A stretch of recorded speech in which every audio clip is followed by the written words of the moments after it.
Yes, that did take a really long time to walk from all the way there to all the way here, but it's for a really good reason, because today I'm going to do the G2 review for you guys.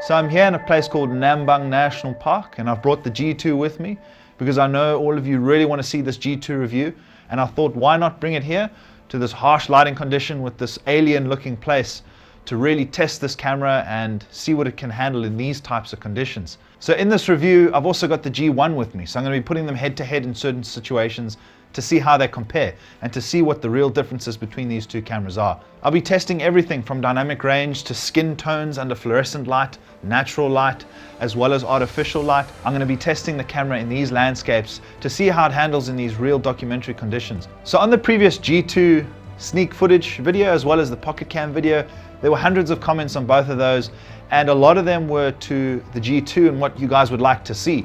So I've gone through all those comments and I've picked the ones which are most relevant and which ones I can put the G2 through. There are some comments, you know, like getting anamorphic lenses and old antique lenses and putting it head to head with a Red or a FS7. I just don't have access to a lot of those things. So I'm going to give you guys the best review that I can give you with the gear that I have and the locations that I have access to. So I hope you guys enjoy.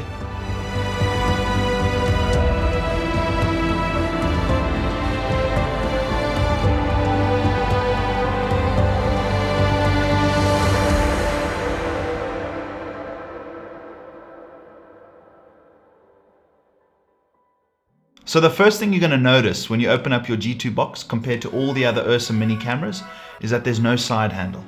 This is a big change from previous generations of the Ursa Mini cameras, and for me personally, I really liked the side handle coming with the camera because it meant that you could put a lens on and a battery and put your handle on, you could start filming straight away. And for me, that's a little bit of a frustration because I really enjoyed getting a side handle with all the other cameras. So if you guys have watched my channel for a while now, you know I'm a pretty big fan of Blackmagic cameras.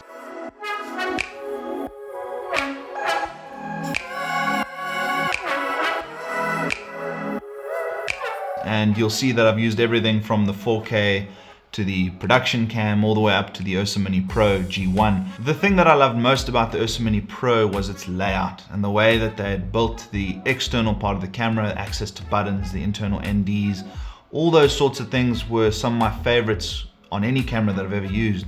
And what I'm really glad about is that with the G2, they've kept everything identical. They haven't changed a single thing about how the camera looks and functions on the external side. And I think this is a really great decision to not change anything. If it isn't broken, why fix it? If it works, don't change it. And I think they've made a really good choice by sticking with the way the camera functions on the outside. Now, the big difference between the G1 and the G2 is how it functions on the inside. I'm actually impressed and really happy that they've taken something that worked really well and they've made it work even better. So for me, I think it's a really great thing that they've done. For others, maybe they wanted a completely new, completely different version of the URSAMini Pro, but this camera isn't that. This camera is an improvement on what was already there.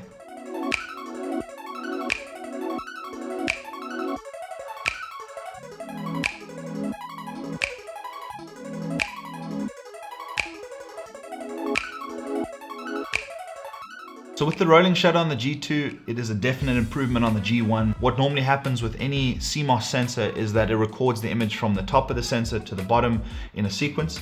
And if you move your camera left and right really quickly, you'll get a bend in the frame because parts of your frame itself are recorded at slightly different times. And a straight line will appear bent. But now with the faster sensor readout and the improvement that they've made to the sensor, the rolling shutter effect is greatly reduced, and from what I could see, it's almost not there. I whipped that camera back and forth as fast as I could, side by side with the URSAMini Pro, and there is a night and day difference with the rolling shutter. So that's another great improvement that they've made to the G2.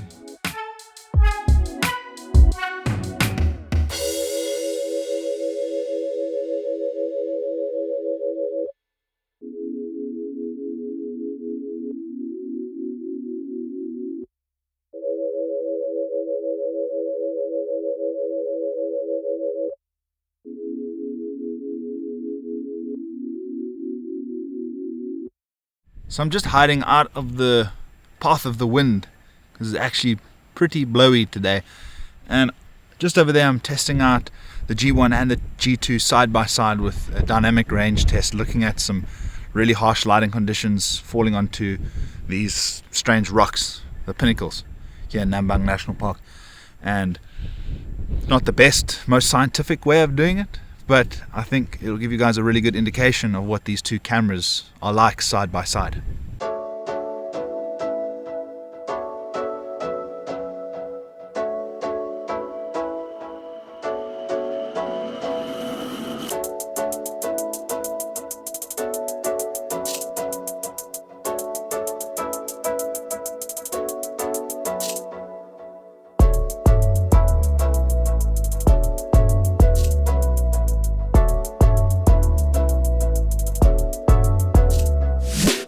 So the first thing that you need to know about the G2 is that it has an improved sensor, and they've reworked the internals of the camera.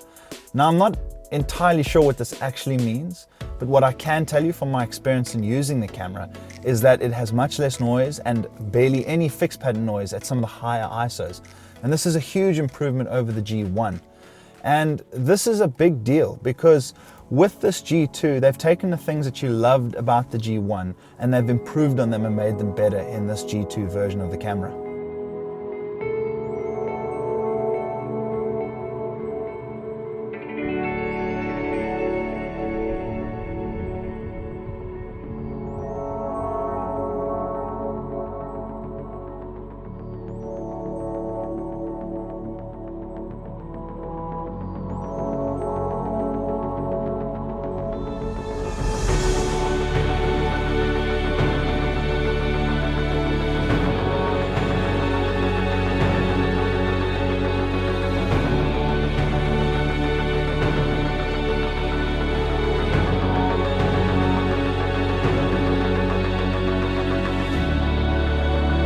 So just on a side note, with all this footage I've been using the Buttery LUTs natural colors for the URSAMini Pro. And here it is compared to the extended video LUT within the URSAMini Pro. In the description you'll find a purchase code which you can use at their website, and this will give you a small discount. Please check them out, it's an amazing LUT. Much better than the extended video LUT that you get within the URSAMini Pro. This is honestly my favorite improvement from the G1 to the G2.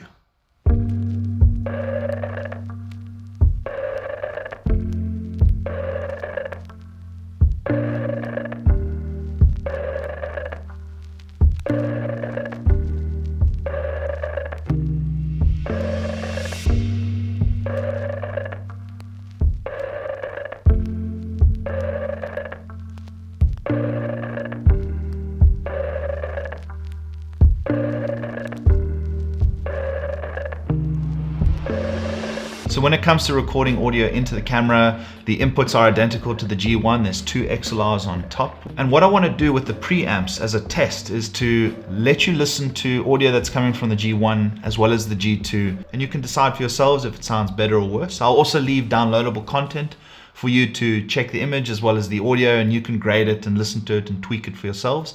And you'll be able to decide and see for yourselves what it looks like and sounds like straight out of the camera. So what you're hearing right now is coming out of the G1, and what you're hearing now is coming out of the G2. So let me know in the comments if you think you can hear any difference between these two cameras and the preamps. I'll swap them a couple more times, and you can just put a set of headphones on and listen carefully and tell me if you think that there is a major difference between them or if there's no difference at all.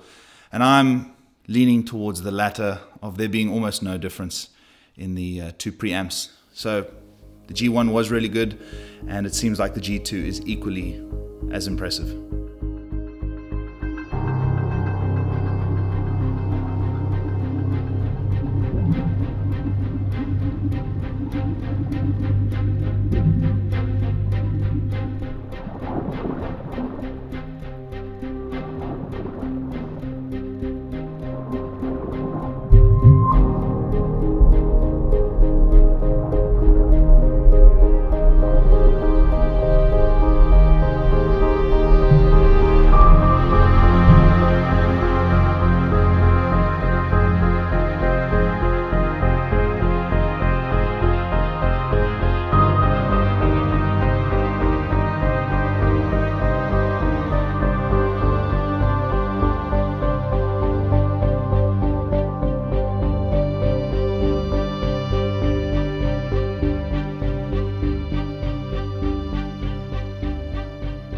So to conclude with the G2 review, it takes the things that the G1 brought to the table, everything that I loved, and improved on it. It's brought a whole bunch of new frame rates for me to utilize and to tell my stories with. It's improved on a bunch of things that I always wanted them to change and to have on the G1, and now they've put those and improved on them in the G2. But I still think that the G1 is an amazing camera. It's been my workhorse for the past year and a half. And I honestly don't think that the G2 is worth you selling your G1 to buy the G2. I think the improvements are really, really great. And if they do help you with your workflow, and if they do help you tell your stories and your clients are desperate for those new features, then it does make sense to maybe let go of the G1 and get the G2. But for most of your filmmaking, the G1 will handle everything that you need to do and will handle it really, really well. So for me, I personally wouldn't sell my G1 to get the G2. So for anyone who has got the money and is deciding to get a new camera, I definitely recommend getting the G2. It's an amazing camera. It's got great improvements from the first generation. And I think it is the workhorse that the G1 is, with its improvements. And if you can, please subscribe and hit that bell button so you get notified next time there's a video. Thanks again for watching, guys. See you next time.